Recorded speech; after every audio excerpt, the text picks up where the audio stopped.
Welcome back friend, स्वागत है मेरे चैनल में। आज हम बहुत ही इंपॉर्टेंट टॉपिक पढ़ने वाले हैं। इससे पहले मैंने पार्ट 9 तक भास्कर की जो बायोलॉजी सीरीज है उसे कंटिन्यू किया था, उसे आगे भी हम कंटिन्यू करेंगे। लेकिन आज मैं बहुत ही इंपॉर्टेंट टॉपिक लेके आया हूँ जो हमारे किससे रिलेटेड है, वो हमारे फिजिक्स से रिलेटेड है। ठीक है, तो आज हम पढ़ने वाले हैं फिजिक्स का बहुत ही इंपॉर्टेंट टॉपिक जिससे बहुत बार क्वेश्चन निकल के आते हैं कि वेव्स क्या होते हैं। एंड साउंड से बेसिकली साउंड से बहुत बार क्वेश्चंस निकल के आते हैं। ठीक है, तो इसी बात को ध्यान रखते हुए मैंने ये टॉपिक लेके आया हूँ। ठीक है, तो आज हम पढ़ने वाले हैं वेव मोशन एंड साउंड के बारे में। तो अगर हम बात करें कि ये वेव्स होते क्या हैं। ठीक है, तो वे यहाँ मैंने डेफिनेशन दी है, आप उसे पढ़ सकते हैं। It is a form of disturbances which travel through the material और द वैक्यूम। ठीक है, क्या होते हैं? डिस्टर्बेंसेस होते हैं। अब भाई ये डिस्टर्बेंसेस क्या होते हैं? इस किसी के बीच में अड़थड़ा आना। ठीक है, किसी के बीच में रुकावट लाना, इसी को बोला जाता है डिस्टर्बेंसेस। ठीक है, तो this is the periodic motion of A particle. अब इन दोनों सेंटेंस का मैं मीनिंग इजीली बताऊंगा आपको, ये मीनिंग क्या होता है। ठीक है, सपोज आप कभी किसी बीच पे गए होगे, ओके, समुद्र के किनारे किसी बीच पे गए होंगे, तो आपको ऐसे वेव्स दिखाई देते हैं। क्या दिखाई देते हैं? वेव्स दिखाई देते हैं। जैसे अगर आप डीप वाटर में जाते हो, आपको वहां पे जो वेव्स होते हैं ना वो कम दिखाई देते हैं। लेकिन जैसे ही आप किनारे पे आते हो, ध्यान रखना, जैसे ही आप किनारे पे आते हो आपको वेव बड़ी बड़ी दिखाई देती है। अब ऐसा होता क्यों है?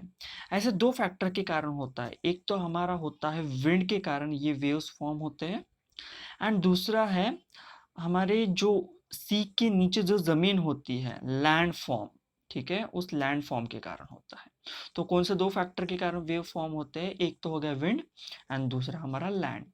तो इसी के कारण वाटर के बीच में डिस्टरबेंसेस आते हैं एंड ये क्या फॉर्म करते हैं? ऐसे वेव्स फॉर्म करते हैं। ठीक है, तो ये हो गया ना मीनिंग हमारा कि डिस्टरबेंस, अगर किसी चीज़ में डिस्टरबेंसेस आ जाए तो वो उसे वेव कहलाते हैं। अब रिपीटेड पीरियोडिक मोशन, अब ये पीरियोडिक मोशन क्या होता है? पीरियोडिक मोशन मतलब जो मोशन रिपीट होता है। सपोज मेरे पास एक वॉच है एंड वॉच का जो निडल है वो 12 घंटे बाद फिर से यही आ जाता है, तो इसे क्या बोलेंगे हम?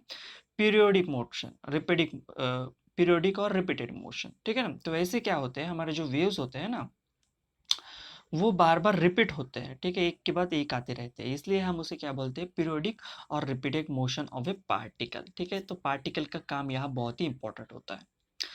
अब हम देखते हैं कि ये जो वेव्स होते हैं ना, ये वेव्स होते हैं कितने टाइप्स के होते हैं। There are the mainly two types of wave. एक तो होता है एक मैकेनिकल वेव। ठीक है, इसे याद रखना बहुत इंपॉर्टेंट है। एंड दूसरा एक है हमारा इलेक्ट्रोमैग्नेटिक वेव। अब ये मैकेनिकल वेव कौन सा दो टाइप में डिवाइडेड होते हैं? ये होते हैं लॉन्गिट्यूडिनल वेव में डिवाइडेड होते हैं एंड एक होता है ट्रांसवर्स वेव में डिवाइडेड होते हैं। एंड हमारा जो इलेक्ट्रोमैग्नेटिक वेव है, ठीक है ना, ये इलेक्ट्रोमैग्नेटिक जो वेव है वो 7 टाइप में डिवाइडेड होते हैं। फर्स्ट है gamma rays, x ray, ultraviolet, visible light, infrared waves, microwaves and radio waves. अब देखो इनमें से जो हमारा जो विजिबल लाइट है, ओके, विजिबल लाइट क्यों बोला है इसे? क्योंकि ये जो लाइट है वो हम हमारे नेकेड आई से देख सकते हैं। बाकी के जो भी लाइट्स है, ठीक है ना, जो भी लाइट्स है, रेज है, वेव है, वो हम देख नहीं सकते हमारे नेकेड, ओके, खुले आंखों से देख नहीं सकते। लेकिन जो विजिबल लाइट है वो हमारे खुले आंखों से हम देख सकते हैं। ठीक है, तो ये एक क्लासिफिकेशन है कि वेव कौन कौन से टाइप के होते हैं।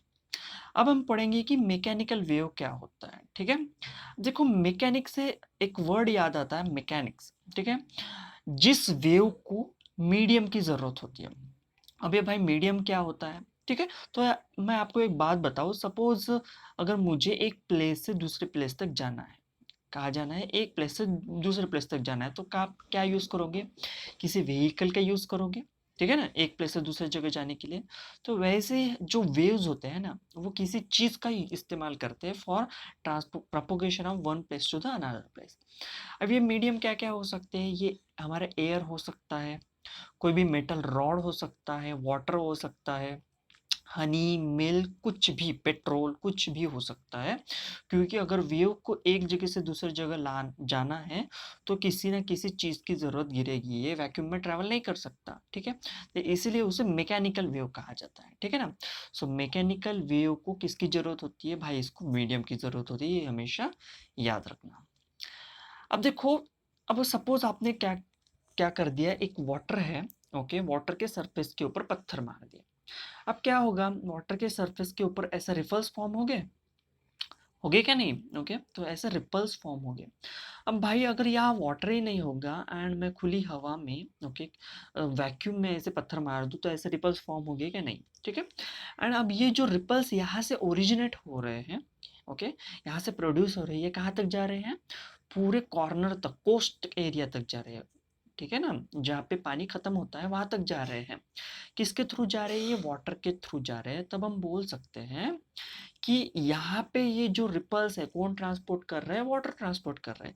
इसका मतलब यहाँ पे वाटर जो है एक क्या है हमारा, क्या बोल सकते हैं उसे, मीडियम है, ठीक है ना। इस वेव को कौन ट्रांसपोर्ट कर रहे हैं, वाटर ट्रांसपोर्ट कर रहा है इस रिपल को from one place to the another place, ठीक है। अब हम देखते हैं इलेक्ट्रोमैग्नेटिक वेव्स क्या होता है, ठीक है। बेसिकली मैकेनिकल वेव क्या बोला था मैंने, जिसको मीडियम की जरूरत गिरती है, and electromagnetic waves are those wave which does not require the medium.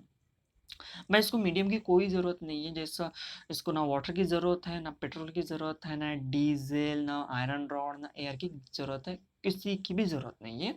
ये वैक्यूम में ट्रैवल करता है। भाई वैक्यूम क्या होता है, जहाँ पे एयर नहीं होता है उसे बोला जाता है वैक्यूम। फॉर एग्जाम्पल ये हमारा सन है एंड ये हमारा अर्थ है, ओके।